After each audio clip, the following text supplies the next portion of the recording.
Welcome to Influential Visions. Here, we interview futuristic leaders who share their deep industry knowledge and business experience with you, ensuring you have your finger on the pulse and your eyes wide open. My name is Nathaniel Schooler, and I am your host today.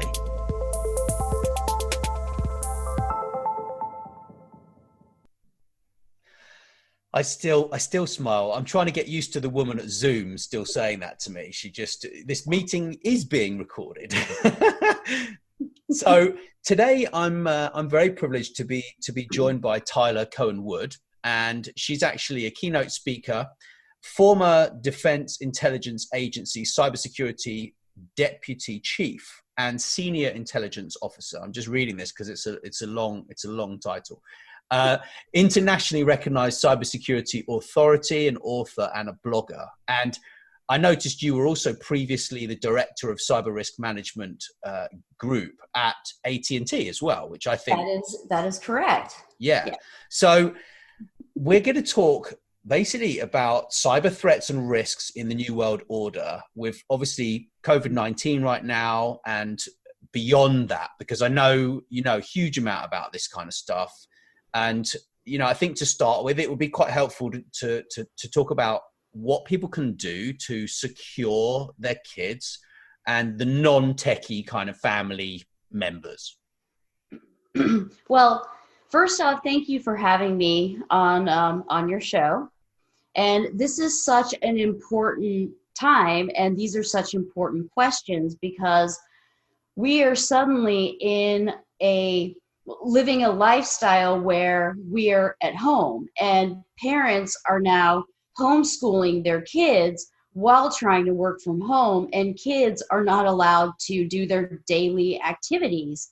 And it makes them more susceptible to going online and more susceptible to predators who, unfortunately, they're out there and they are taking advantage of this situation, and they're going after kids more now because the opportunity is there. So it is extremely important that you know what sites your kids are going to and who they're talking to, and that you really sit and have conversations with them, letting them know, you know, keep me involved with what's going on. And you want to do it not as something that's antagonistic, like don't talk to this or this person or that, but you want to do this with them. And you want to go through various checklists for things that they can look for that would indicate that someone is not actually who they claim to be. Right. Yeah. I mean, I've spent quite a bit of time setting up my daughter with an iPad, right? So it's annoying because you get bombarded with requests for app downloads. Yeah. Yes. However, it's very, very good because it means that you're in control of what apps are on that device, and you can. So, for example, you know, I let her have YouTube, but she has YouTube for kids. Okay. So, you know, I'm perfectly happy with that. But now she's actually worked out how she can create her own Apple messages. So now she can send me messages, which can disappear. She can record voice messages, which disappear. Mm-hmm. The worry that I have, I mean, she's 8 years old. She lives with her mother. The worry that I have is that she may be able to receive messages from somebody else. Yeah. So I know her mother monitors this device very well, and I know that also Google has their own kind of methods for Android. Is that right? Well, yes, and Apple does too. There's safety measures, and there are also a variety of tools that you can put on the devices. But you're right. I mean, there are things that are going to get missed. Now, I will say this: it's kind of, in a way, good that your kids are there with you, because one of the things that kids can do is they can use someone else's phone. They can use someone else's account. They can use their friends' devices. Well, that's not really happening so much right now. So now is a really good time to be having these conversations with them. And play the games with them, see what's allowed in the games. Maybe you have a game that's for kids and you're sharing animals, but it's possible that there is a predator out there who is playing the game too and knows how to manipulate kids. So play with them, do the activities with them while we're all at home. That makes a lot of sense. But it's still difficult to protect them and also protect other family members, because obviously, you know, we've got a heightened level now, haven't we, of security, right? So how do we kind of educate them to not click the links? I mean, we're all kind of worried, aren't we? So it's difficult. It's extremely difficult, and especially right now where people are scared. This is a life or death issue, and people are very afraid. Like I had said, they're now homeschooling their kids, they're working from home, and we just don't have contact with people in a physical sense, and people are already worried. They see the news, they watch one news station and doctor says this, and then you flip the station and you get the exact opposite thing. So people they're worried. And when people are worried, they're not at their 100% best. So we're more apt to fall for scams, whether we're technical, whether we're not technical at this moment, because scammers are very good at what they do, and they are taking advantage of this, and they're putting things out on social media or all over or into emails saying, you know, that this is the latest and greatest information. And you may think automatically, oh, I need to have this, but try to take a step back, take a deep breath, and go back to the tools that you've learned through security awareness training. You know, look at the URL, make sure it's going where you think it's going. Don't click before you really think about it, and make sure that everyone else in your family is doing the same thing, because when you panic, you're just expending so much energy, and you're more apt to fall for phishing scams or anything that is in a social media post, and you just want to be careful. You want to really think. Yeah, that makes a lot of sense. I mean, so what they're really doing is, what we want to do is we want to prevent these cyber threats, and we want to look after the management whilst we're working from home. But they're using psychological warfare, aren't they? Because they understand that we've got a heightened sense of stress, and we're very tired. We're running on almost double time. Some people, like, we need to I think take breaks, like take regular breaks, try and just have screen breaks for as long as you can. Yes. You're 100% right. I mean, you have to take these breaks, and you have to try to do things, get out, go for a walk, or do something, have activities that are fun, like play games with kids, do something that gets your mind off of everything that's going on. Yeah. Otherwise you're going to go crazy. Yeah. Well, it is. It's a very, very difficult time for everybody right now, but people even use this psychological warfare to get you to click these phishing links. And when we're talking about a phishing link, we're talking about something that is an email. It looks like it could be a real email from one of your customers or one of your providers. And what they generally do is they extract information from you, right? So that email will look like it's come from them, and it will ask you about a specific invoice that may actually be real. Like, you don't know, because they're very, very good at this stuff now, right? They're extremely good at this. They comb through social media. They look at your patterns of behavior. They look at the things that you like to do. They look at where you work. They can very easily figure out what the email addresses look like. And you, like you said, you could get something that appears to come from the CEO of your company, but if you really look at it, it's maybe there's a letter that's out of place, or there's an L instead of a one, or a one instead of an L. So you really want to think, and I would actually say be kind of ultra paranoid during this time, because there really are a lot of scammers that are taking advantage of the situation. And, like you said, this really is it is psychological warfare, and when you play on people's fears, it just creates the perfect setting for a catastrophe with business, or for you to click on something. You're just so much more susceptible right now. And Yeah. I have to say, I mean, this entire pandemic, the COVID-19, and information, some of it may be accurate, some of it maybe not. Maybe we don't know certain things, so we're not always getting the right answer.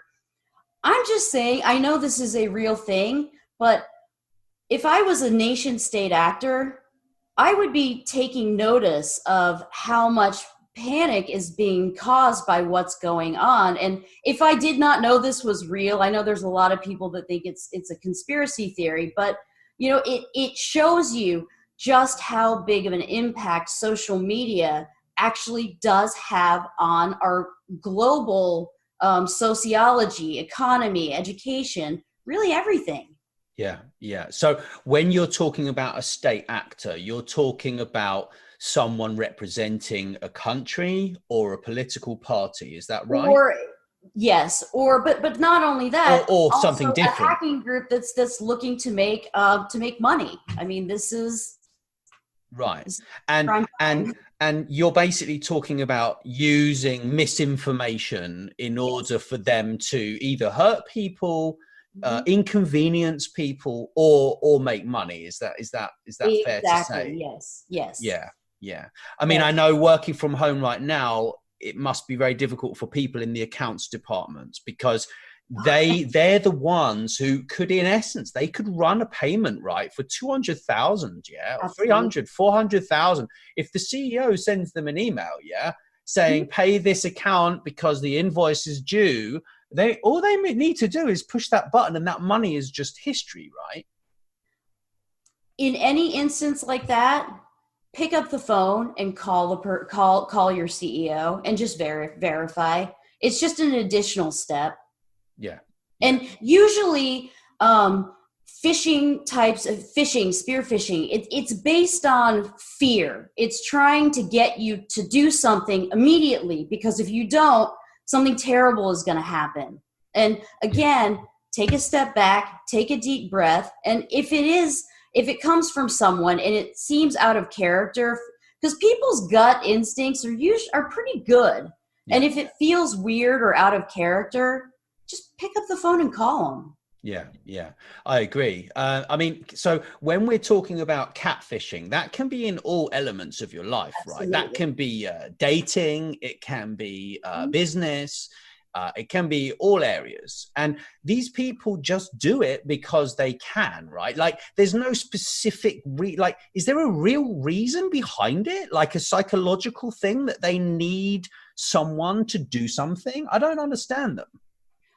Oftentimes it's about money, or it's about being able to get full access to your computer and then traverse into your network to be able to exfiltrate information about your business or your company, to either hold you from ransom, hold it for ransom, or expose it or sell it on the dark web. Right. Right.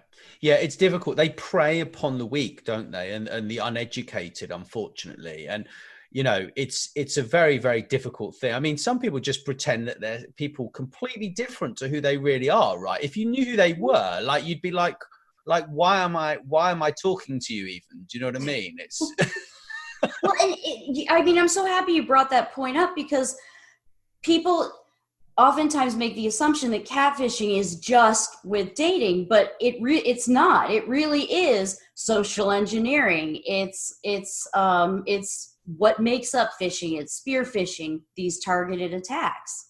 So it's spear phishing. It's a very targeted approach to catfishing. Is that what that is? Yes, yes. So like, for example, someone may know your CEO. They're going to target them. They know that they have where they live because they can look it up online. Those are public records. Maybe there's a bunch of articles written about them on hobbies that they have, things that they like to do.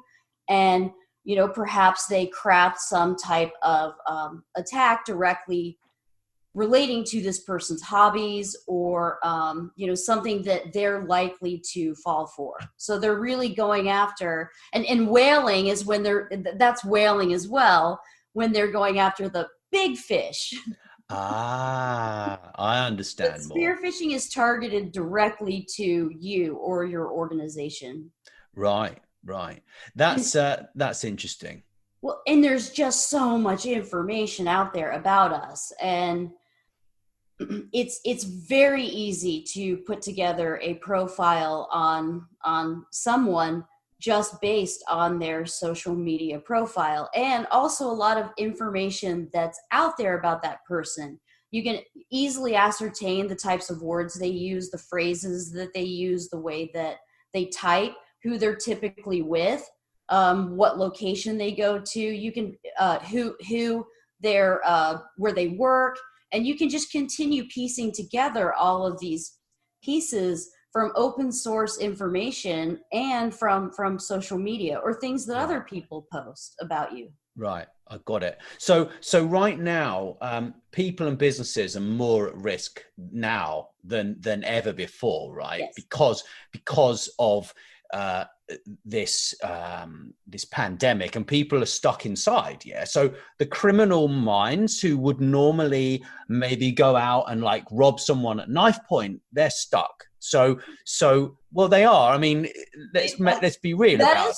That is true. So what they're doing is they're trying to figure out ways they can manipulate people, and they will extort money. They will blackmail you. They might pretend to be a woman and extort money from a guy because they record a video when something naughty goes on or whatever, right? Like there are many ways that they can do this. Yeah, absolutely. And I'm so happy you brought that up, because that's a huge point.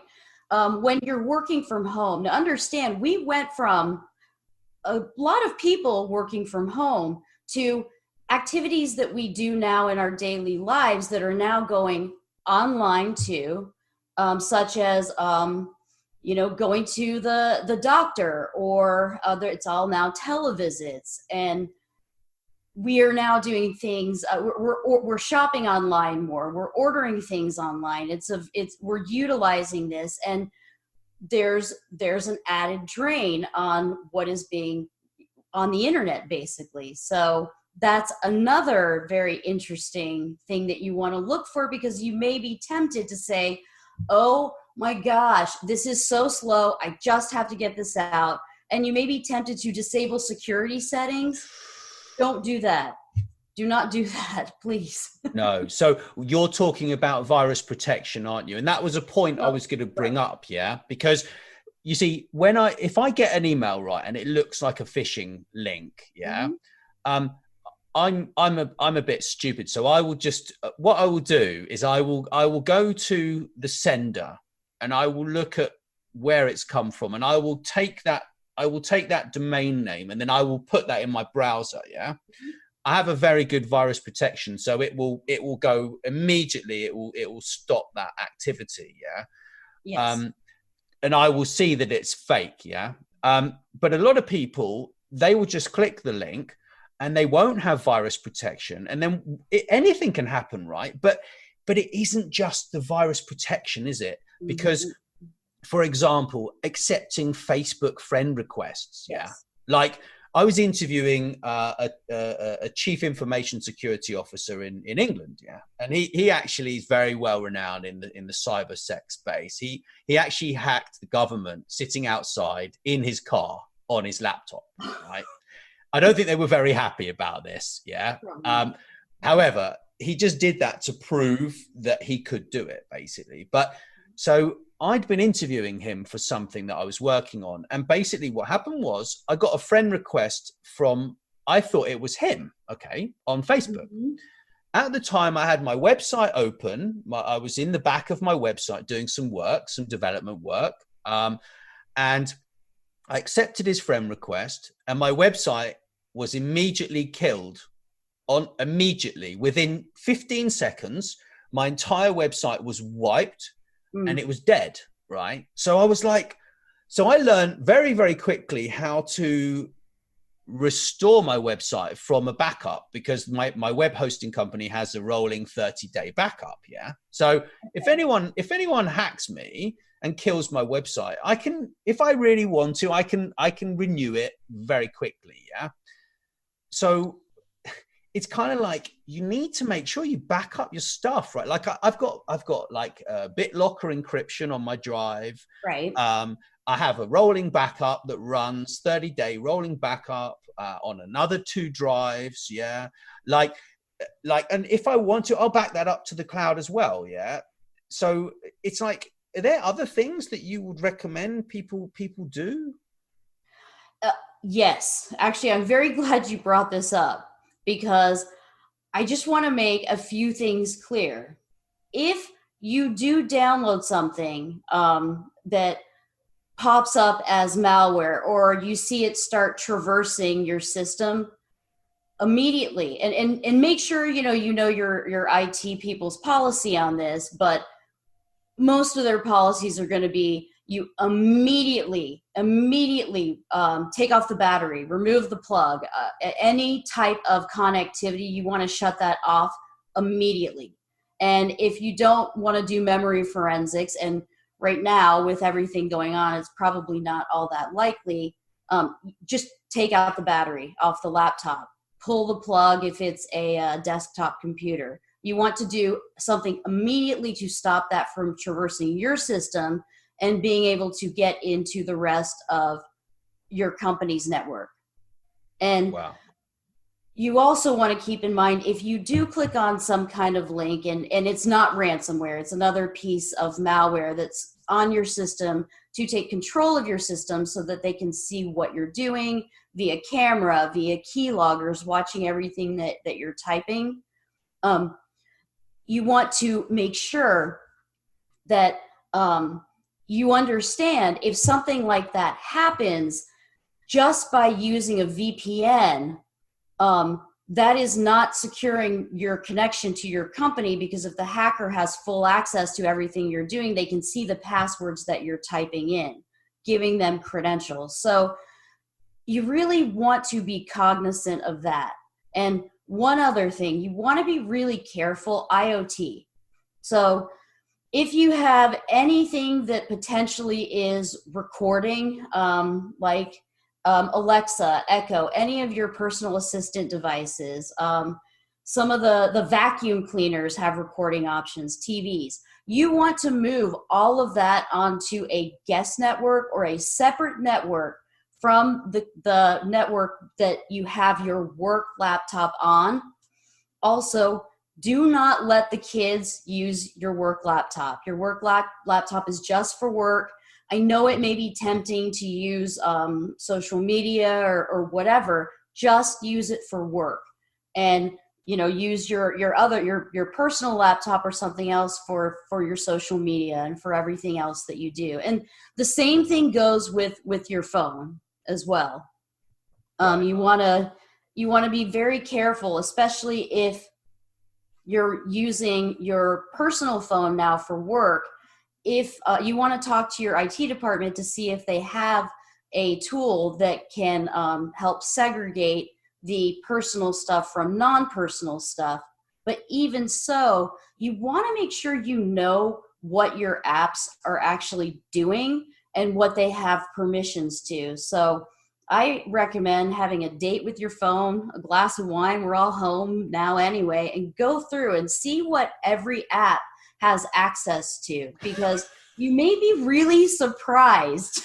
Yeah. I think that would take me like 4 or 5 hours. Like the amount of apps that I've got on my phone, yeah, it would just take me forever, right? But the thing is that I'm not like, all right, I have a podcast, I work within a few businesses, yeah. But at the end of the day, I'm not, all right, someone could come after me and victimize me, yeah, but I'm not really anyone to bother with. Like, I'm just a guy who's getting on with his day, yeah. But there are other people who are far more important than me, and also if you don't set up use like two-factor authentication, right? Like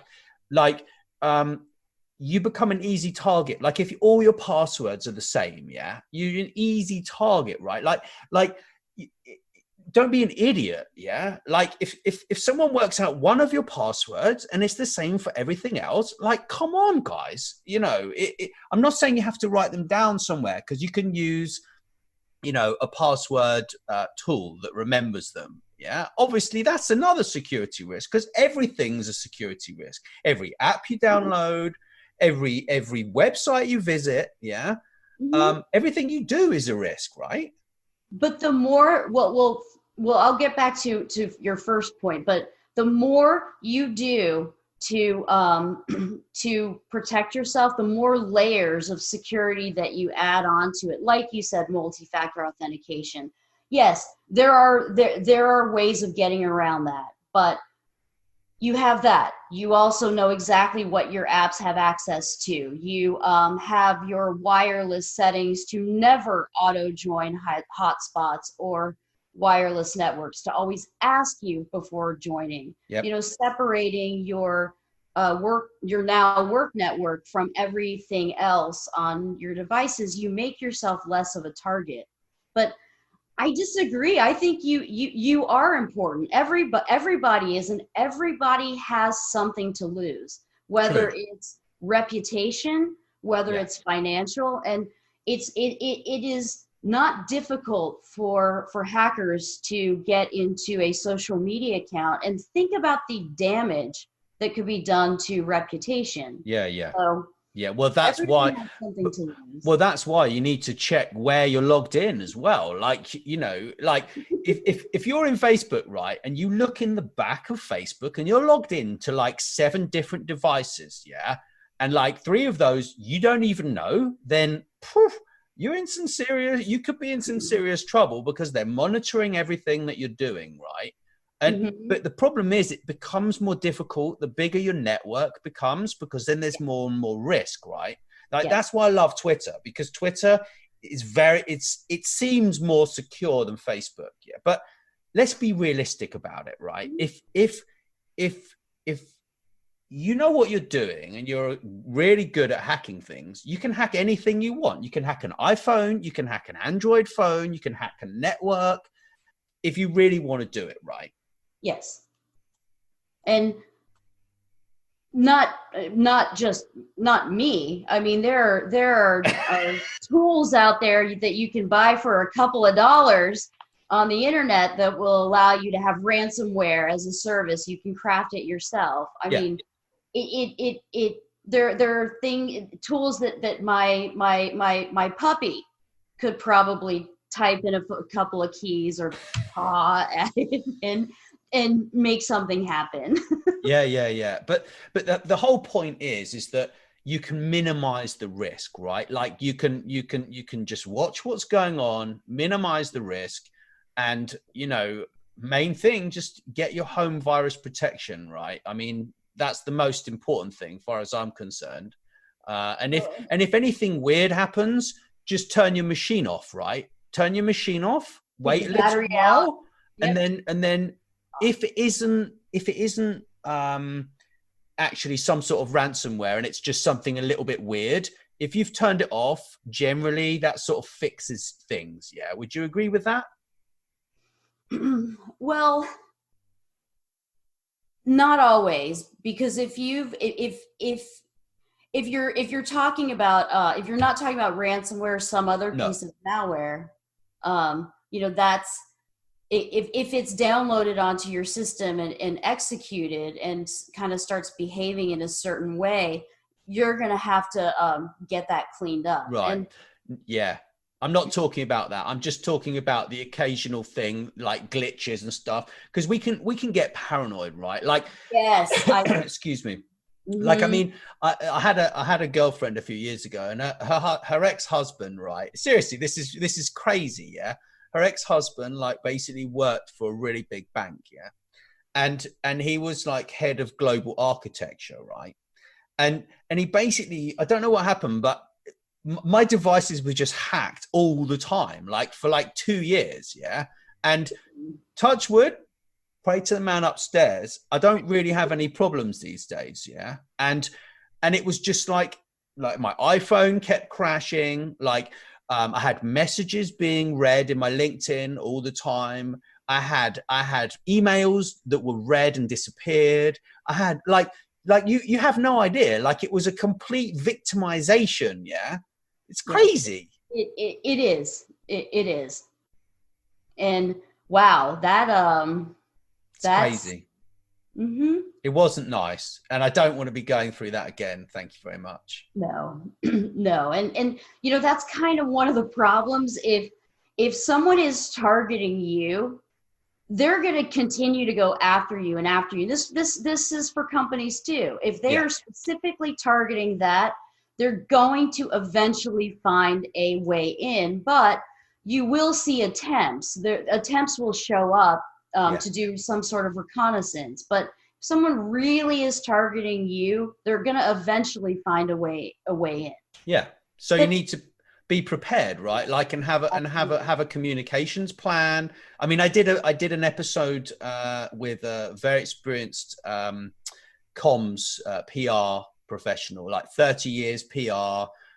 She handled like some sort of security breach for a charity a few years ago. So a very good episode. If anyone's listening, you should go and check that one out. I'll try and drop the link somewhere, but it's like 3 episodes back or 4. But it's like, you got to have your plan, right? So if you think it's going to happen, which chances are it may happen, you need to be prepared that when it happens, you've got to notify the right people. Yeah. Yes. And you got to have a plan, and then you got to throw the plan out, and then you got to create a new plan, right? Because it's never the same plan. Yeah. Would you agree with that? I would definitely agree with that, you want to execute the plan, but now I think it's more important than ever to actually have a cybersecurity incident response plan for your family and for your home network too. This is what we do in case of this. And I know this sounds probably very, very crazy, but make sure you have it on paper, because if your network goes down, you want to have the numbers that you're going to call, all the credit card. You want to have all of that information in one place on a sheet of paper. And then you want an old telephone where you put your finger in it. Oh, I know. Seriously, I know. So cybersecurity is just so crazy. It really is finding that balance between taking the wheels, the steering wheel, the engine, the seats, everything out and off of the car, and well, no one's going to steal it, but you can't use it, between that usability. So it's really finding that sort of middle ground. And I'm not saying that everyone has to be as paranoid as I am, and a lot of other cybersecurity people are, but you just want to be thinking about these things, because we now have moved to a position where we are very reliant on the internet. Yeah. I would almost say we are, I don't know, I'm not great with giving statistics out or making them up, but I would say we are now about 90% reliant on the internet. Right. So I know we've got 5G coming on, and that's another conversation for another day. Yeah. But yes, I would love to talk about that. But I bet you would. But what about internet service providers? Do you think they're actually doing enough to actually secure the communication network, like the landline, kind of, the fiber and whatever? Right. I think that yes, there are a lot of things that are being done, and there are a lot of things that happen way behind the scenes that we just don't see on an everyday basis.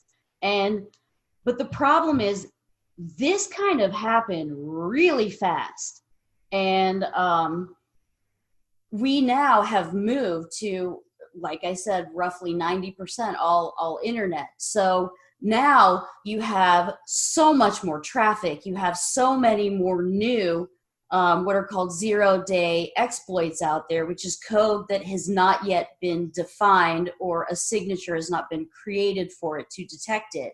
So we're just seeing more and more and more of these types of attacks on a network. So these efforts just have to be upped, really up the ante, and they're doing it as quickly as possible. But I mean, you're fighting time. Right. Got you. Well, you've been absolutely fantastic spending some time talking to me about this. And you've got a book, haven't you, that people should buy, right? If they're worried about like catfishing. What's this book? You showed me the cover earlier. Sure. Is this backwards? No, that's perfect. Catching the Catfishers. So that's a super book, I'm sure. And yes, it talks about it goes through very easy checklists to help determine if who you're talking to or your kids are talking to are who they say they are. But it also talks about security. It talks about different applications and what types of things they may have access to. So it really is not just protecting kids, but it's protecting families and businesses. Yeah, yeah. No, I actually downloaded an app called Jumbo recently. Have you heard of that one? I have, yes. Yeah. And what it does is it tells you which applications are doing what. So if you plugged into Facebook, for example, or you've got Google, or you've got Twitter, or you've got whatever applications you want to plug into, it tells you what they're actually doing. Yeah, I like that. And I think there's going to be a lot more of those in the future, really. Absolutely. Absolutely. Yeah. And that's kind of, instead of having a date with a glass of wine with your phone, that's like having a couple of shots and just taking a look and say, hey, party. Well, thanks so much. It's been a lot of fun. Thanks for listening. Please make sure you share this episode with your friends and business connections too. And don't forget to drop us a review wherever you listen. Thank you.